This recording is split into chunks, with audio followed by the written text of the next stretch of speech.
From via Farina, we have Sadie Paulsen, Omaha Bagel Company, Hank Shields, and from Reis Bakery, Reis. Let's welcome them tonight.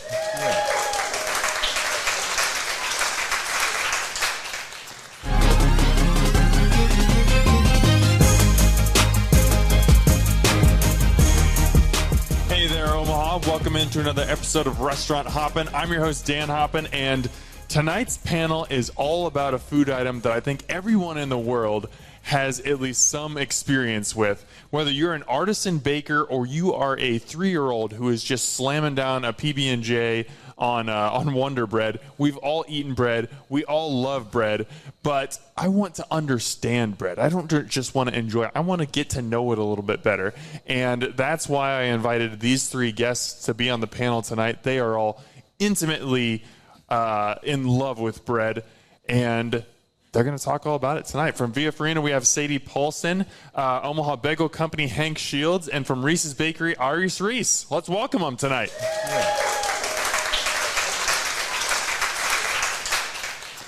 Okay, so because we're going to have multiple voices here, and I just want you guys to get a chance to introduce your concepts a little bit better, I'd love to have each of you just introduce yourself and give me 45 seconds to a minute on what your concept is or what restaurant you work for. Sadie, we'll start with you. I'm Sadie Paulsen. I work over at Via Farina, over at Via Regency now, actually. We are doing sourdough pizza, sourdough breads, and a little bit of sourdough pasta now. So, also sourdough desserts. I've been there for a year, actually, this week. And it's been incredible. And if you have not been to Via Regency, I suggest you get over there because it's delicious. I second that. I'm Hank Shields. My family and I operate a bagel company called Omaha Bagel Co. out of our house in Westside. And we started the business about 3 years ago, kind of as an experiment. And it's grown a little bit since then. We offer exclusively sourdough bagels that we make, boil, bake out of our house. We do delivery and pickup Thursday, Friday, Saturday. We're at the Exarban Market on Sundays. And we've got, the standard bagel flavors that you'd expect. Pretty straightforward concept. And thanks for having us, Dan. Roughly how many bagels are you guys making per week? Ooh. I'm sorry, I'm putting question. you on the spot with that. The podcast we haven't even started yet. We're around 25 to 3,000 per week. Yeah. All right. Well, I'm Reis, and I am co-owner of Reis Bakery. Little niche bakery next to Brother Sebastian's and Shuck's Fish House. We bring a little bit of Europe to Omaha. It's not all about sugar. That's what we feel. It's got to be more about flavor and authenticity. And we try to bring as an authentic product as possible to our patrons. Excellent. Thank you, guys. So I think we have to start here from a high level in that your lives are all very directly tied to bread and baking now. But that's not necessarily where your career started or where you probably thought that you would end up today. What was kind of your bread journey, and how did you get from just enjoying bread to where you are right now? Hank, let's go with you first. Yeah, we'll appreciate you pointing at us when you want one of us to go first. That'll help. Thank you. So I am an entirely self-taught baker. I grew up in Omaha, grew up in North Omaha, was in the military for a while, traveled around, came back, got a corporate job at ConAgra Brands downtown in IT. I worked there for about 15 years until 6 months ago. The bagel business became my entire life and totally unexpected. So the journey has been military, corporate, bagels, and just enjoying the ride. Well, it sounds kind of, without the bagel, sounds like exactly my life. Do we know each other? I answered for both of us. Well, okay. Go ahead. I mean, you may as well. Well, yep. As the gentleman on my left stated, military, corporate world, and we lived in Europe for a number of years, and I was always surprised. I grew up in Brooklyn, New York, in the midst of Guido's, Tony's, Little Italy, and try a guy with the name like Itis, right? It was all about sugar and sweetness, and in Europe, it's not about sugar and sweetness, it's about flavor. And I wanted to learn how to do that and just do it at home for my family. Wow, surprise, surprise, here we are, 3 o'clock in the morning going to work. No, it's all good, we love it. Can you define Guido for me? Define Guido? I really don't know the definition. Guido is the name, Anthony, Tony, Vito, Guido. Okay. Yeah. Okay. So, yeah. All right. I grew up in a really small town in northeast Nebraska. My baking journey started, growing up with my grandma. We'd bake almost every other day. I moved to Florida, was there for about 6 years, kind of found my way back to baking. I think I actually baked my first sourdough loaf on January 1st of 2020. So kind of before that trend of being stuck You at beat us home. all to it, yeah. Yeah. And it was something that, as soon as I started, kind of really drew me in to all of the factors of sourdough. I then moved to Chicago, where I worked at a bakery called Flour, and got thrown into a massive sourdough bakery that is, supplying most of restaurants, delis, cafes, steakhouses in Chicago, and now I'm here. Hank, are you taking notes? Just want to follow up on that bakery. He's going to go get an internship at Flour. So bread is something that brings everyone together. It's a very communal food. Like, you don't want to eat bread alone. It's something that's set in the middle of the table. And, I mean, I've been at dinners where there was a baker. He just came and set a big sourdough loaf in the middle of the table, didn't give us a knife or anything. He's just like, nope, you just rip it with your hands and just slather butter on it and just eat it right there. And it was such a fun experience. What's the most meaningful experience you've had either eating bread with others or serving bread to others? Oh my gosh. That's very interesting. The most meaningful experience is that young lady sitting right there who happens to be my youngest granddaughter, Madison, who there's a table full of stuff up there. She's got food in front of her, and she goes and grabs a piece of my baguette. Right here. Love you, sweetheart. Shout out Madison. To me, it's such a crazy world that what you described, and you can just bring your thing to the table, and immediately people are like, "You're welcome. All right, let's do this." I bring bagels to an event or to this, and people are happy, right? I feel really lucky to be now in a career where people are typically happy to see me. It wasn't always the case, and so I'm like, that's good enough on its own.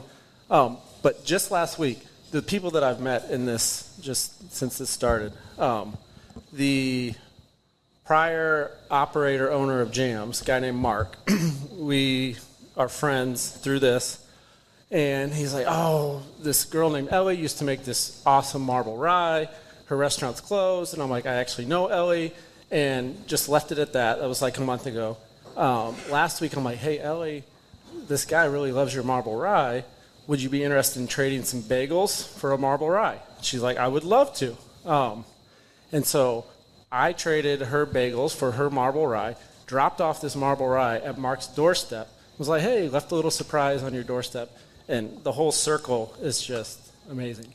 He's happy, she's happy, and it's all because of bagels. That's beautiful. Yeah, that's incredible. Yeah, I mean, I think bread just really, it brings everybody together. I've never seen anyone turn away bread before. And I mean, there's just something about a fresh loaf of bread, even to the point that you don't even need butter. It's just, it's something else. Yeah. So I love just this panel of people, like you guys, yes, bread and baking, but you all have kind of, we're bringing a lot of different perspectives here. We have Sadie, who is a restaurant chef. We've got Hank, who's operating out of his home. We've got Iris, who used to operate out of his home and now has his own bakery. And you guys also kind of all have your own perspective on bread. So Reis's is kind of focused on European style baked breads, baguettes, things like that. Obviously, Hank has bagels on lockdown. And Sadie, you're kind of a jack of all trades. You've got the sourdough, you've got the shokupan, you've got desserts. As you were kind of falling in love with bread and starting to think about what it could look like for this to be your career, how did you kind of find your bread or your baking lane? Because there's so many different types of bread, there's so many different pastries, so many different baked goods. How did you determine this is the one that is right for me? That's a great question. I don't know. I think it's just something that keeps bringing me back that I want to learn more about. You know, obviously you can go the pastry route, you can go the bread route, pasta, pizza, but it's all a science, which I was never good in school. But somehow this is the thing that keeps me coming back. To me, I'm not interested in being an expert at making sourdough bread, an expert in focaccia, an expert in Queen Amands. I want to continue to get better at making bagels. Like, that's the thing that we offer, and we strive to be the very best in Omaha, the very best in the Midwest at the bagels. And so for right now, bagels are right where I want to stay and continue to improve. And just tell me, how did you come to that realization originally? Of all the things that you could, you know, said that you were a self-taught baker. Of all the things that you could teach yourself how to bake, why bagels? Thank you for that, because I was like, what was Dan's exact question that I was answering? I got you. I've done this once or twice. You were looking me in the eye like, this guy forgot the question. No. That all started really as a problem statement in entrepreneurship, where I saw a line at Bruegger's Bagels, and I continued to drive past Bruegger's Bagels, and I'm like, there's always a line there, and knew nothing about bagels, did not eat bagels growing up, and I was like, I'm really curious why there's a line at this bagel shop every single day. And then I looked at markets our size, Omaha, around 1 million people, and then compared that to comparative markets and said, okay, how many bagel shops do they have in those markets?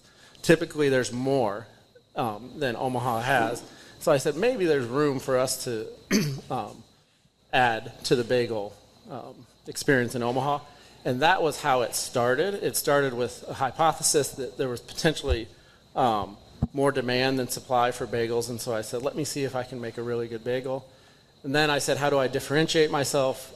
Sourdough is the way we chose to differentiate. There's very few ways you could differentiate in the bagel world. Sourdough was the way. No one in Omaha is doing a sourdough bagel regularly. I know Lola's and some other places do, but it's not their primary core competency. And so that's how I chose bagels. It was more of a business decision as it was a emotional decision based on bread. Well, I'm next. Okay. Wow. I grew up in bread. I mean, being from a European background, we ate bread all the time. I don't understand what the negative part of eating bread is, because I can't associate with that. And everything we make is pretty much what my family loves, what I love, what my family loves. And, you know, I have this philosophy: if I don't like it, it's not going on the shelf. So if I don't eat it, it's got to taste right, it's got to be right, it's got to look right, and that's what it is. But for you specifically, like you said, you know, you were in the military, or you were in the armed forces, you were in the corporate world. How did you come to the decision, that fork in your life where you decided, you know what, I'm going to leave that and I'm going to start baking in my home and selling this? And you didn't know it at the time, but eventually open a bakery. What led to that decision? I was bamboozled. You were bamboozled. That's right.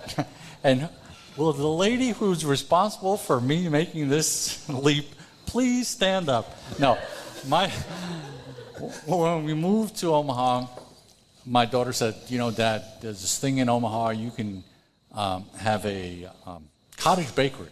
It's not something you can do in New York. And I said, well, what does that mean? You can do this from home. You don't have to worry. You don't have to work. You can just bake. Yeah, right. You don't have to work. You can just bake.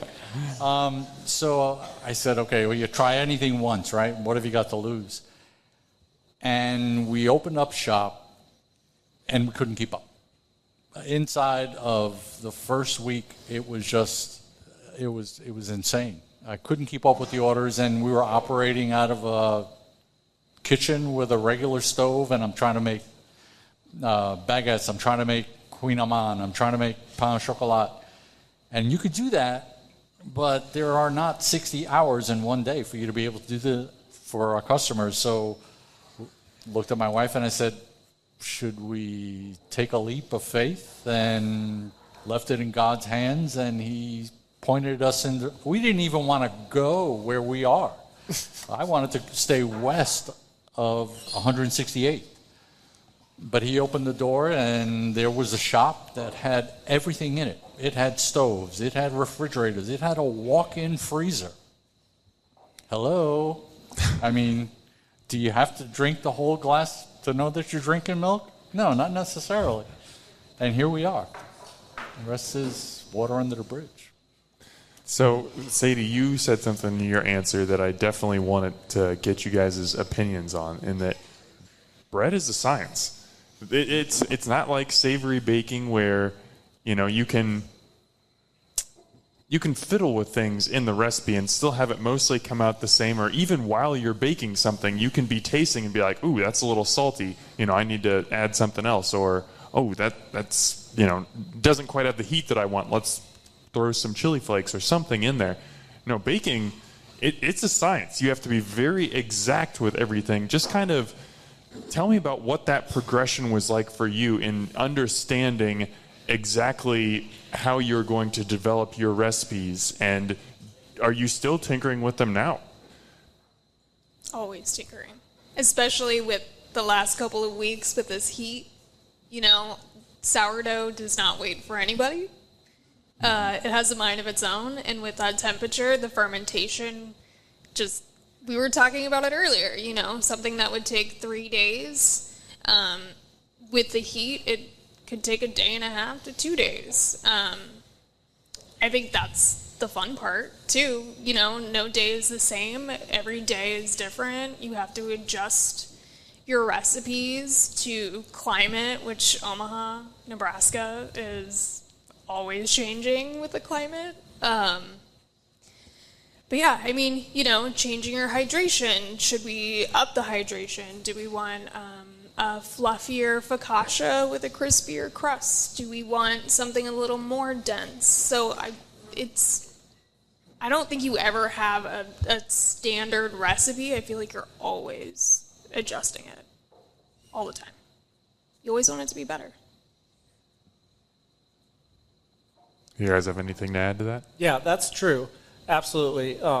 Like my cupboard in my basement where I first started doing is there's a stack of notepads that have gotten wet, dried, and it has all these recipes that I forgot that I just wrote down. So every time you just change a little bit. Like you can change the water, change the salt, change the amount of flour, change the proof time, the temperature of the room, the humidity. There is an endless list of things that will impact how your bread turns out, and I can guarantee you'll be frustrated until the day you die, Reis and Sadie, because what you did yesterday doesn't turn out the same tomorrow, right? Because something changed, and you don't know what it is half the time, and so you're like, that's fine. And then you just move on. So how do you figure that out? I mean, when you're constantly having little things come up and you're not sure exactly what caused the dough to proof faster than you were expecting, or what caused something to bake flat, how do you figure that out in real time? Because you can't just, you can't tell your bagel customers, it rained a bunch this week, so your bagels didn't turn out how I wanted, so no one gets bagels this week. You got to deliver to your customers. You got to be there at the farmer's market. How do you figure that stuff out and adjust on the fly? You control what you can control, Okay. and you make a decision within your own business model in terms of how much you say, here's operational excellence, which means the same bagel, the same loaf of bread, the same Queen Amand every single time, and it's 100%. And then you say, okay, am I good with 90% of that? Is that still going to be better than 9 out of the 10 Queen Amands that are out there? And you say, okay, if I'm at 90%, I'm still going to serve that. And if I had a week where I'm at 70% with the quality of the bagels, I probably should be having, and I would pride myself on having a tough conversation, say, I'm sorry, I'm not going to take your money this week because the quality of the product does not meet my expectations of operational food excellence. But I'll let these guys answer that question. Yeah, I agree completely. Temperature on the pastry side is such a big factor. If we're talking about, we have a cold room, and we try to keep it at 60 degrees. 2 degrees is, you say 2 degrees, you can't feel 2 degrees. I can tell you what, the dough and the butter can feel that 2 degree difference. And you try to roll the dough in your hands, and it's melting and literally coming apart. You try to control as many of the variables as humanly possible and do a lot of praying.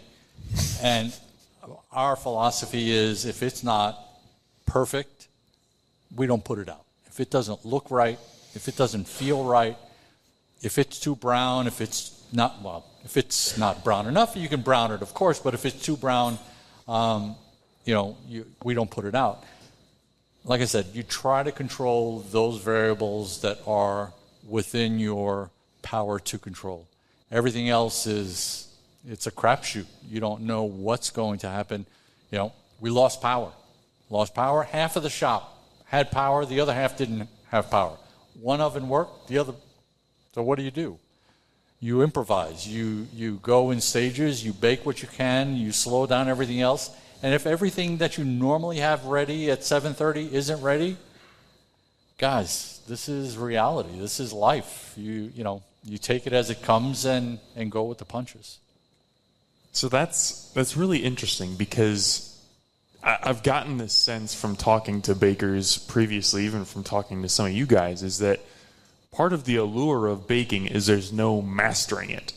There's no saying, oh, I figured out croissants now, boom, I can check that box. There's no saying, oh, I made a great loaf of chocopan, bam, I know how to do that now, it's done. There's always more learning. So it's a goal line that continually moves, and you can never exactly cross it. Is that part of what makes you guys love baking, and that there's always more to achieve, there's always more to learn? Yeah. I mean, that, and I guess I just love being stressed out all the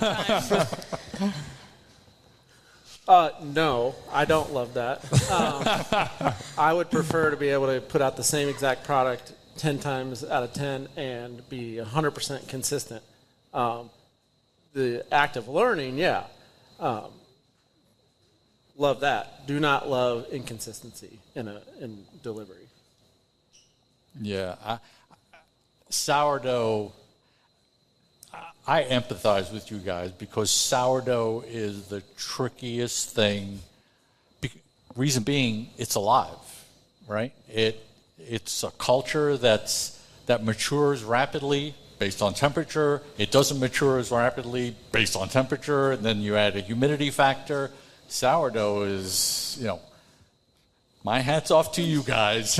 Although we make our not so sourdough, it's a nightmare. It's not as clean cut as doing a pastry is. X temperature, Y time gives you this product. Sourdough, all bets are off, and it's monitoring constantly, always. Yeah, I would love to actually have you guys speak on that a little bit more and just kind of describe that process, because I had a recent podcast guest. He's a baker and he does sourdough bread, and he described it as raising a pet or even raising a kid. Like, you have to take care of it. You have to nurture it. You have to keep it alive. For anyone in the room who's never made sourdough and doesn't know exactly what a sourdough starter or a culture is, what is that process like? How is the dough alive? I mean, it is like feeding a pet. You got to feed it 2 times a day. Like you said, depending on the temperature of the water. If it is warmer in the dough room, our Lavon, Dorothy, she will, she'll ferment, and then there's an hour, not an hour, but there's like a time window that you have to work with it after you feed it. And if you don't make it in that time window, your bread is not going to proof and bake like it typically would. If it's not ready to go and you start baking too early, you're going to have the same inconsistency.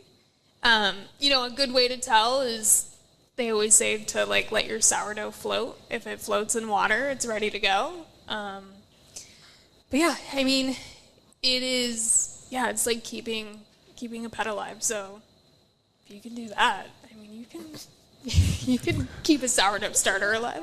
I put way more hours into my sourdough starter than my dog, by the way. Much more work. Yes. But a sourdough starter it's like a community of hundreds of pets. There's 100 to 200 microbes in an individual sourdough starter, and there's no sourdough starter, Lavon, in a bakery that is the same as the bakery next door. Every single starter is different, and it's based on the microbes on a baker's skin, as gross as that sounds, the flour that they're using, the external environment. Like, every starter is going to be different. Some bakers feed their sourdough a ton of flour and not as much water. Some do a ton of water, not as much flour, so they come up with a stiff or more of a runny starter. To your point, really bad decision on my part with sourdough.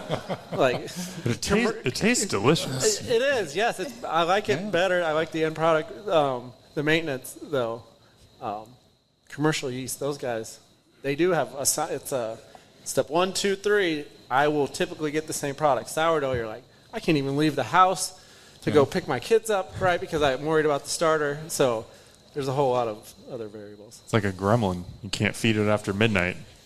You got that 1 hour where you got to nurture it very carefully. What you guys are talking about involves so much science, so much technique, and I have a question, because you reminded me of this, Hank, because yes, there are dough recipes that are just kind of bam, bam, bam, do these things, bake it at this amount of time, and even if the weather is a little bit different, the humidity is a little different, it'll more or less come out the same. It's a little bit more, has a little bit more leeway, but it's not, the tradition of bread making is gone. And I think that that's something that in an age where, we want an answer from ChatGPT immediately, and our microwave society, we just want things so fast that I actually, this podcast guest that I mentioned before, he's worried that the art of making bread might get lost because it's something that takes a lot of time. It takes a lot of learning. It takes a lot of patience. And are people going to continue to want to do that as opposed to use this instant yeast and just, have something that's a lot quicker, a lot more consistent, a lot easier? Is that something you guys think about? How are you passing on these techniques to the next generation, or do we need to pass on these techniques? Is that something that's at the top of your mind? start with worried you. about getting up at 2 o'clock in the morning. I don't have time to You're not worried about the next generation? No, I mean, do I think about it? To be quite honest, no. I'm worried about, okay, is my sourdough starter, did the power go off? Is it going to grow? Is it, I can't say I've given that any thought whatsoever. My grandchildren, if they're interested, love to pass that on. My daughters, or the next assistant baker that wants to come in, and we're hiring, by the way, if anybody's interested. It's up to the individual. I mean, look at the 3 people you have sitting up here. We had no idea that this is where we were going to be 10 years ago, 2 years ago. Forget that ancient history stuff. And here we are. So. Yeah, I mean, I don't know. I don't think a machine can create something as good as something that, we're putting a lot of hours and thought into and time, and you can get a fresh sourdough loaf and get one from the store that's been on the shelf for a month, and you can tell the difference. And I personally choose sourdough or fresh made bread from any local business over what's in the store most of the time. Yeah, I guess the way I'll rephrase that question for my answer is convenience versus historical process, right? Like, there's always technology that's coming in and making things faster, easier. And so then as a business owner, I just kind of say, what of those things is actually helpful to me and is something that I want to implement in my business, and how will it affect the consumer? Like, I'm always like, what would the consumer think about this? It's really consumer focused. So it's how would the customer perceive this? How would they react to this? If I can use technology to speed my process up by 50% and it'll not change anything in the process, the consumer would not be impacted, would not be able to tell the change, I'll do it 10 times out of 10.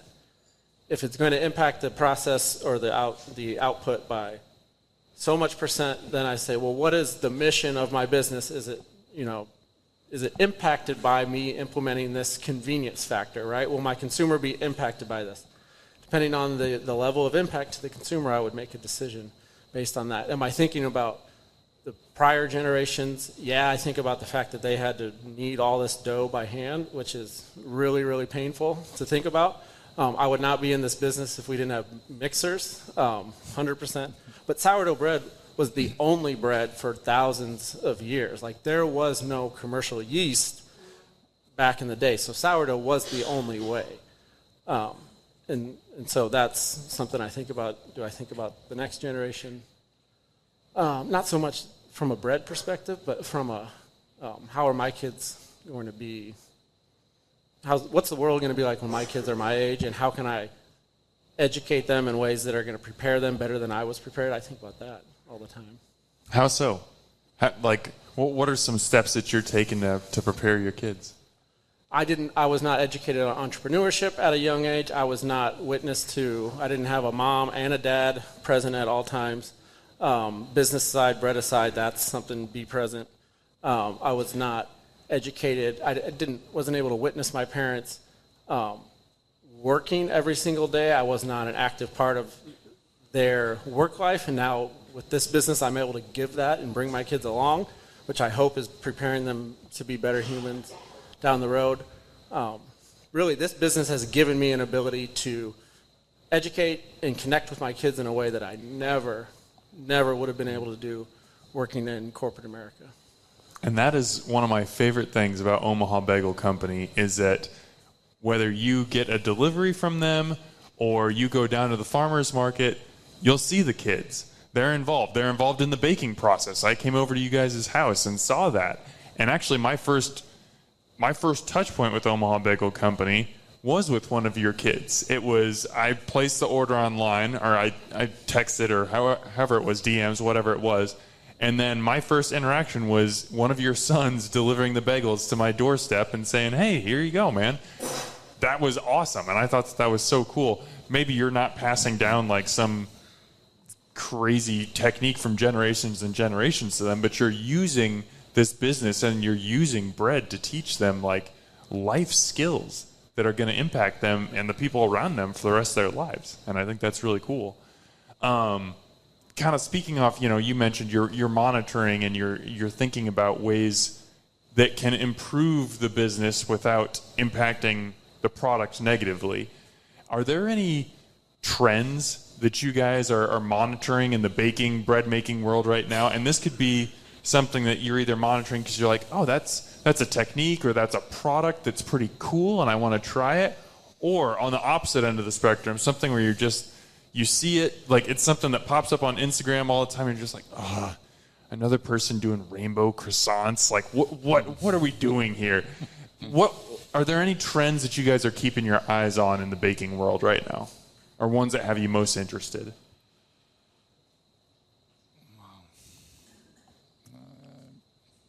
No? I've talked way too much. I'm really fascinated by the shipping model, how bagel companies specifically, are able to flash freeze and then ship, large distances away and still supposedly maintain the quality.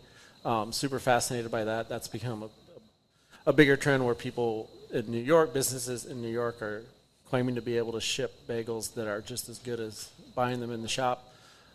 There's a company, I can't remember what city, but they're only selling stuffed bagels, kind of like a thing that you would fill with a croissant that you would fill, but it's a bagel. That's their only product. I'm curious how they're doing. If that's in demand.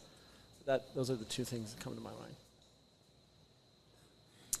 Yeah, I mean, I see the trends on Instagram. Like the Dubai chocolate has been everywhere. I don't know. I might be a little punk rock about things where I see the trends and I'm like, I'm gonna keep doing my own thing, but will eventually incorporate stuff.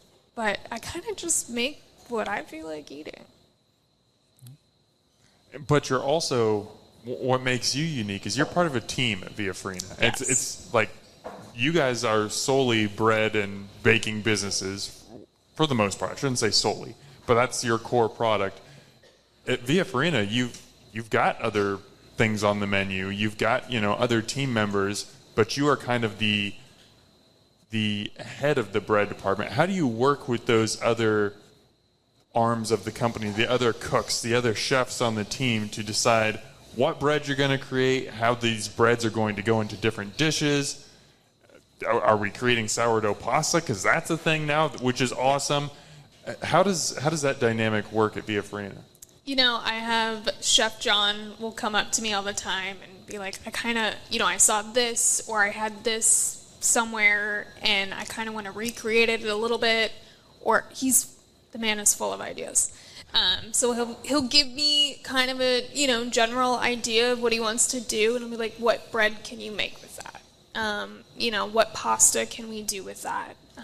So it's a constant wheelhouse of back and forth between my whole team in the dough room, our head chef Pat and John, just constant back and forth ideas, which makes it fun and creative. And again, just like sourdough bread, every day is different. So yeah. Constant back and forth ideas, and we'll try stuff and some things don't work out, and then we try it with something else and it works out, and then it goes on the menu and it's a hit. I don't want to put you on the spot, but I guess I'm going to do it anyway. What is like one of your favorite baking successes? Like when you guys had an idea, an inspiration, you tried it out and it just worked, and it was just like, I don't know how we came up with this, but we came up with it and it's awesome. Honestly, the sourdough tagliatelle that we have at Via Regency, it was something that I had seen, and John texted me, I swear, at midnight one night and was like, I saw this online, we have to try this out. And the next day at work, we made a batch and we were like, this is it. this is what we need at the new restaurant. And we put it on the menu, and, you know, it's our sourdough tagliatelle. It's like our version of an Alfredo without all the cream. It's got an Irish butter and a beautiful aged Parmesan. It is the lightest, I mean, it just melts in your mouth pasta. It is incredible. And I think it's one of the best ideas that we've come up with. I think a lot of people in this room are going to be making reservations to Via in the next couple days, maybe the next couple of minutes. I want to ask you guys a question because I have no doubt you get requests all the time. Hey, can you make such and such type of bagel? Can you make? Hey, I was just in Europe and I had this pastry. I would love to have that back here. Can you make this? How do you? But you guys have limited environments. Like, you're baking out of your home. You can't make 25 different types of bagels like Panera can. And, you know, you mentioned you have a smaller staff. You guys are already getting up at 3 a.m. You can't just add pastry after pastry after pastry to the menu, or you're going to drive yourself crazy. How do you balance like that customer feedback and always wanting to try new things versus saying, this is our capacity right now, this is what we're capable of handling? We'll start with you. Truth is always best. Either you can or you can't do it. You know, we get S cookies, we get spritz requests, and we get this German pastry and that German bread, and they're just as not. My direct answer is, as soon as I figure out the cloning process, we'll get it done. It's just not humanly possible. When it is possible, we bring it out, and then we back off when, you know, because,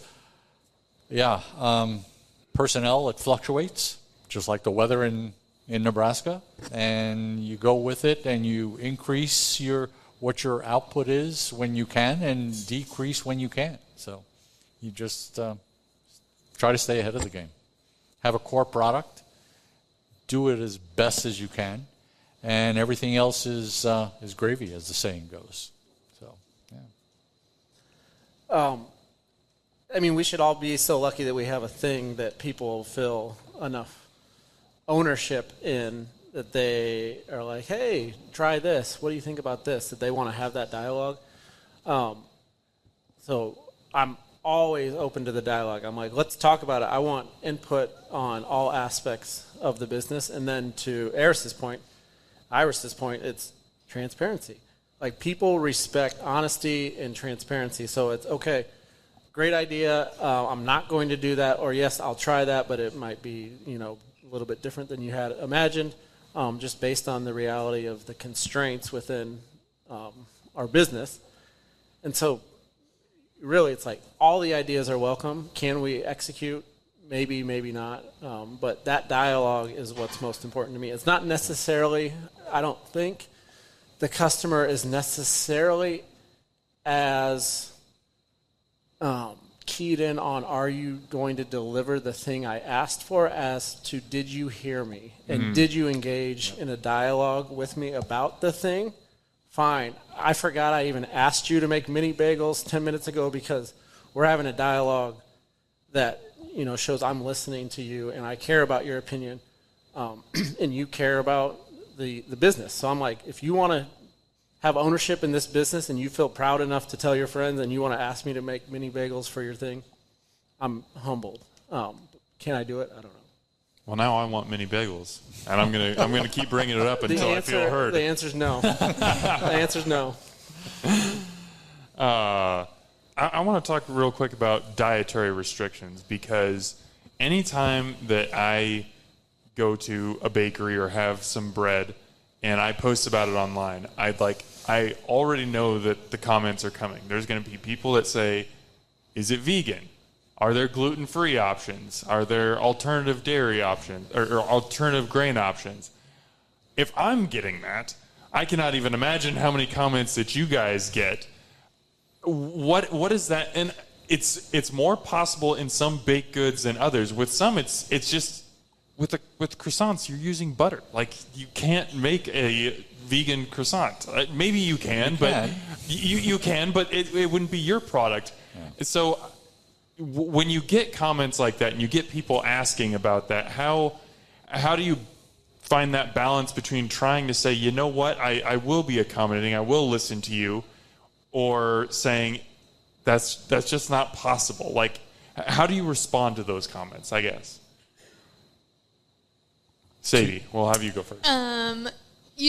We've definitely had people make like a reservation at the restaurant and have asked, or they're dairy free, or they have some dietary restrictions, and we'll try to accommodate the best that we can, and not all the time we can. If it's dairy free, I can make you a sorbet, but not all the time is it easy. Personally, with my baking, I like to make things as simple as possible using very minimal ingredients. And sometimes with vegan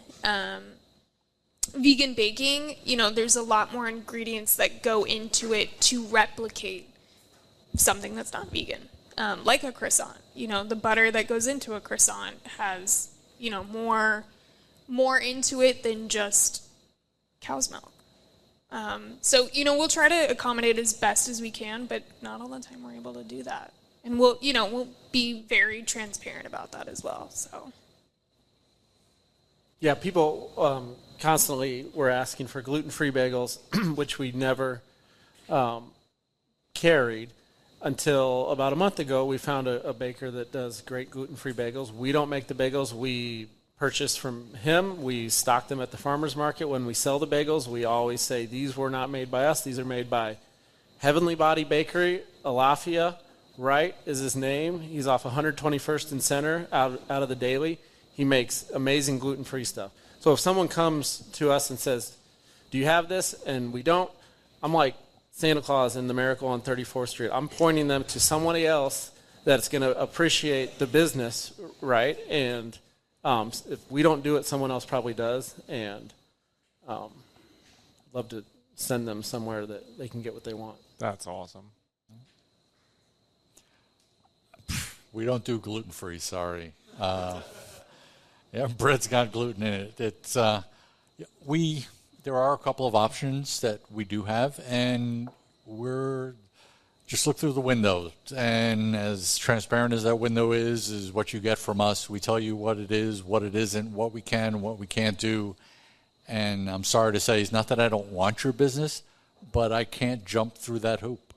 I can't work miracles. I'm not a gluten-free fan, so as I mentioned earlier, it doesn't go on the shelf unless I like it. So I'm not going to put out something that I don't appreciate and don't have flavor for. I'm not going to try to push that on my customers, and we just tell them like it is, like tell them the truth, and they appreciate it. Well, yeah, I think it plays into what Hank was talking about a couple minutes ago. As long as you're transparent and you just say, this is how I grew. These are the recipes that I grew up eating. This is what I love. This is my expertise. And I'm sorry, I feel like my product wouldn't be the same, not better or worse even, but just wouldn't be the same if if it was gluten-free, if it were dairy-free or anything like that. I think if most people are heard, they might be disappointed because they don't get to eat what they want right then and there, but they can at least be understanding. Of course, that's asking humans to be reasonable, which is something in and of itself. Iris, there's something that I'm really curious about with you specifically, in that you have baked in your home at large scale and now are baking in a commercial kitchen as well. What are the main differences between those two things? Wow. I'm sure that's a very long list, but some of the bigger, more impactful ones. I actually have to drive to where I spend 90% of my time. I would much rather be doing this from home where I can just walk upstairs and go to bed instead of having to drive. Wow.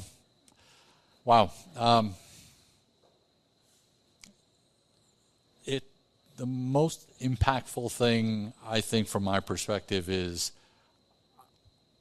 it's never enough. There's did I do this right? Is this perfect? It's always, it's just on a larger scale, and it's more pressure. And I don't want to give you the idea that I'm a perfectionist, but you kind of have to be. And it's like, it's never perfect enough. I didn't score it right this way, and it looks perfect. And my wife says, that looks great. And I said, well, what do you know? No, it's not scored right. It doesn't look right. It didn't brown enough. You got to brown it some more. It's just exponential work. It's not work. It's a labor of love. But it just, poof, it's huge. But get up and do it every day. Are you opening the shop if you rewind 3 years? You doing the same thing? Or are you staying at home? I'd be a bigger home. I'd be doing it out of the basement. I don't know. I love what I do. I think I do it pretty well. Our ingredients are phenomenal. And our clients are, I don't do the people. I'm in the back. I never go up. I can't operate the register. I can make a mean loaf of bread, but I can't operate the register. But would I do it again? Yes, I would. And for the gentleman here, you guys, Hank, you've still got your home setup, and Iris, you started with the home setup. When you decided we're going to start baking in our home, how did you create that setup to set yourself up for success? Obviously, you talked about how you didn't have enough room and you had to graduate, but initially, how did you create that setup to start producing at a scale that you could sell to people? Hank, we'll start with you.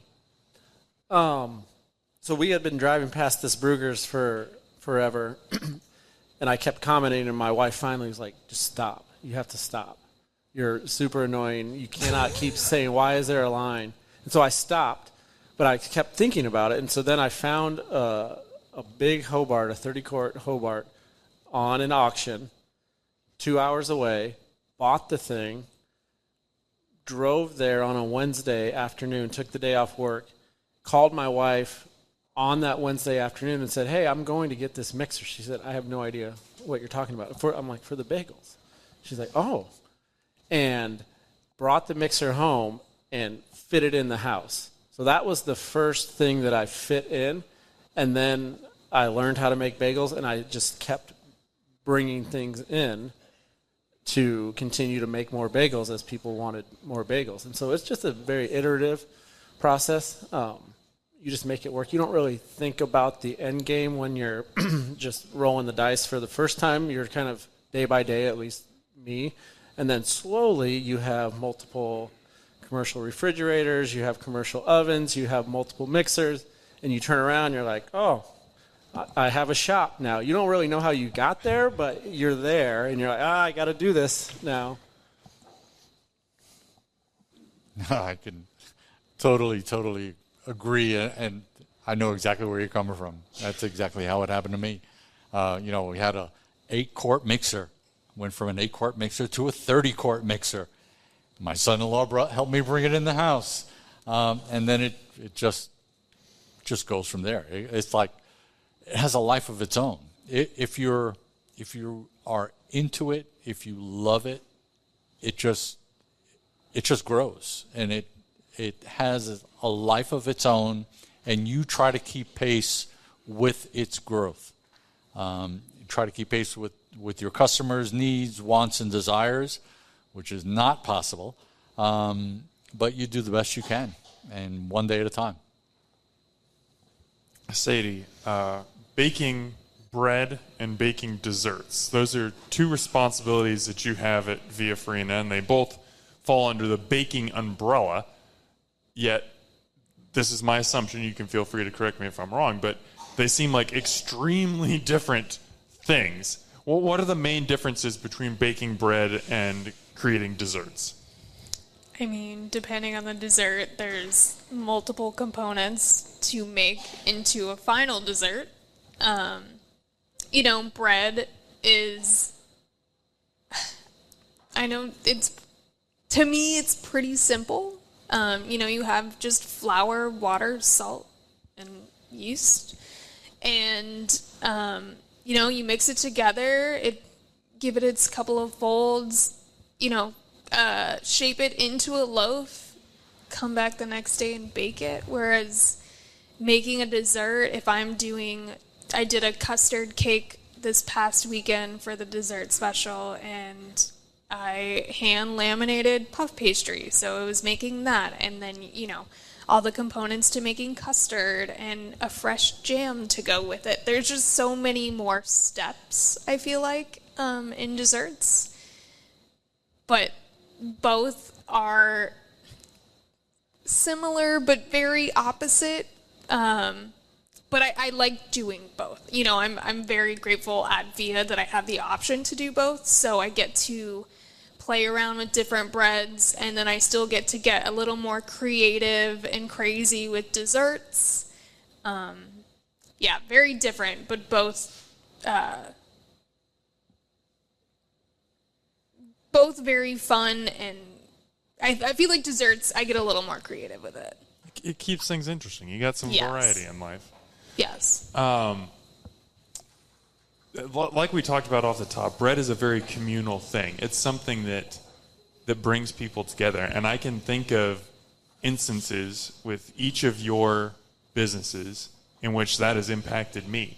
I've brought in pastries from Reis Bakery to the workplace, and I've brought in and we've gathered around, and everybody's been like, what is this? And they're trying Queen Amans for the first time. They're going, whoa, what the heck? This is awesome. I've gifted people bagels from Omaha Bagel Company, and they've just been so elated. And I've been to Via Farina and shared, a charcuterie plate or a breadboard type of thing. And bread the things that you guys create bring people together.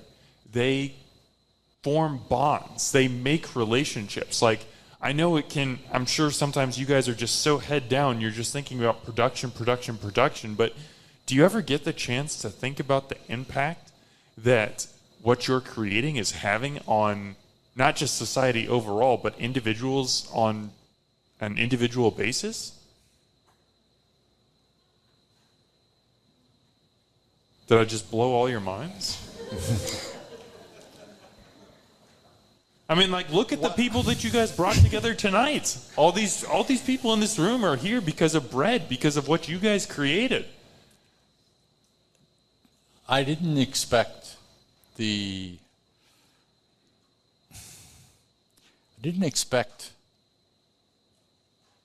comments and the effect. Not the comments. Let me retract that. I didn't expect the effect that our bread baking would have on so many people's lives. And where am I going with that? There's a huge gluten-free sector out there, not because they want to be gluten-free, because they can't consume gluten. I'm not talking about celiacs. I'm talking about those that have gluten intolerances. You get bloated. It just affects you differently. I was hoping it wasn't going to get there, but we're here. You open that door, and I'm going to step through it. The flour that we use, because it's French flour, doesn't have the same impact on a lot of people who have gluten intolerances. So it is heart-wrenching when you get a 10-year-old who has never eaten a cookie come into your shop, and their parents and this individual's parents tell them you can have whatever you want, and literally it's like a kid in the candy store. The effect is just heart-wrenching. And it's not only children, it's adults who have been gluten-free 10, 15, 20 years because it affects them in such a negative fashion, who can now consume gluten products once again. At the end of the day, it makes it worthwhile. Yeah, the people are everything, Dan. Similarly, the number of people that are like, I cannot consume any bagels, but now that I've found your sourdough bagels, I can eat them, and they're just so happy, right? And every Sunday, knock on wood, there is a line of people waiting before the bell rings at the farmer's market to buy the bagels. And I'm like, you guys are at the wrong place. Like, there is no way you're lining up for my family's bagels, right? But it's Patty, and it's John, and it's Dave, and I know their names in line, right? And one guy just last week, him and an older couple in their 80s, he brought a bushel of raspberries that he picked from his garden for us, for my wife and I, and just to give them. Didn't expect, I said, here's the bagels, it's a trade. Every time I'm trading. But it's experiences like that happen every single week, right? It's, I know about people's kids, where they're going on vacation, and the bagels are just the vessel that kind of brought that together, right? And it's unbelievable. Like, what other thing has that ability, right? Some things do, but not a lot of industries that I know of or I've been in have that capability. And I know there's a lot of long hours and tough days in the food industry, as I've learned, but the people are, I guarantee, like no other industry. Yeah.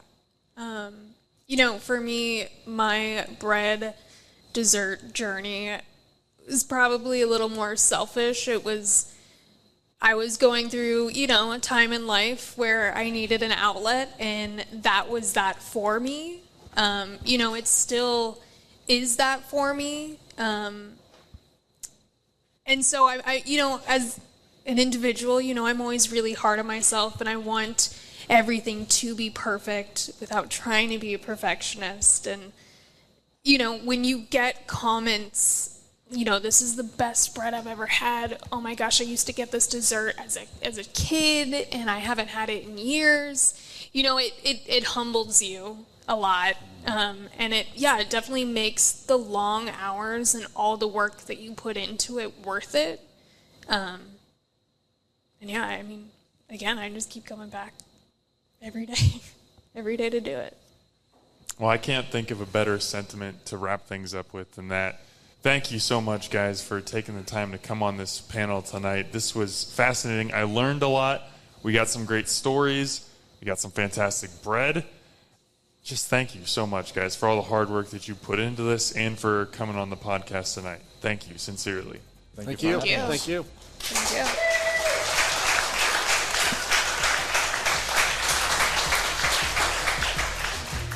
Omaha, as always, thanks for eating with us.